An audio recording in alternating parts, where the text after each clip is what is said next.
ओम शांति। गुरु जी के प्रवचन, उन्हीं के भजन, भोले शंकर जैसा और कोई नहीं। कल से आगे।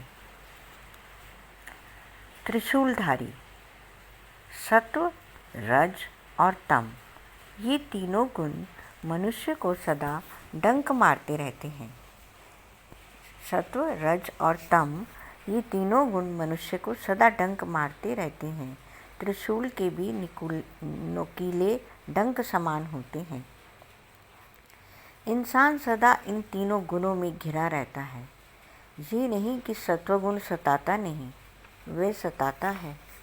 उसके बाद निर्गुण में जाने से मनुष्य का समाधान हो जाता है और मनुष्य समाधि में मस्त हो जाता है। काया का जब तक भान बना रहता है तब तक समाधि की दशा नहीं कही जा सकती। काया होते हुए भी काया का भान ना रहे तो समझना चाहिए समाधि में मस्त हो गए। काया होते हुए भी काया का भान न रहे तो समझना चाहिए समाधि में मस्त हो गए।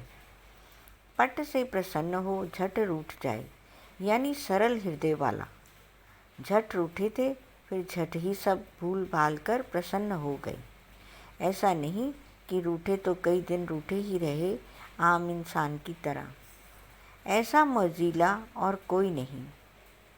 किसी भी देवता ने स्त्री को सिर पर धारण नहीं किया, चरणों में ही स्थान दिया है।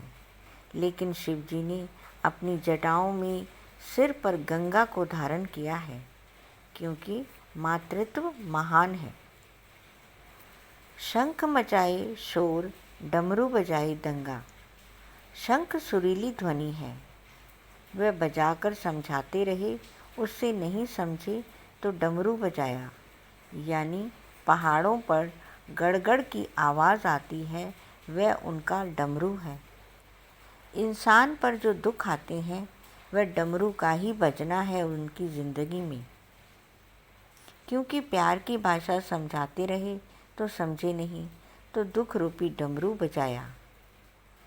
तीन आँखों वाला, यानी ज्ञान के नेत्र वाला और कोई नहीं। दो आँखों से हम द्वैत को देखते हैं, लेकिन द्वैत समाप्त हो जाता है जब ज्ञान का नेत्र खुलता है। वह परमात्मा की कृपा से खुलता है। सोते विलय हो, जागते प्रलय हो, यानी जागने से प्रलयकारी का यहाँ अर्थ है।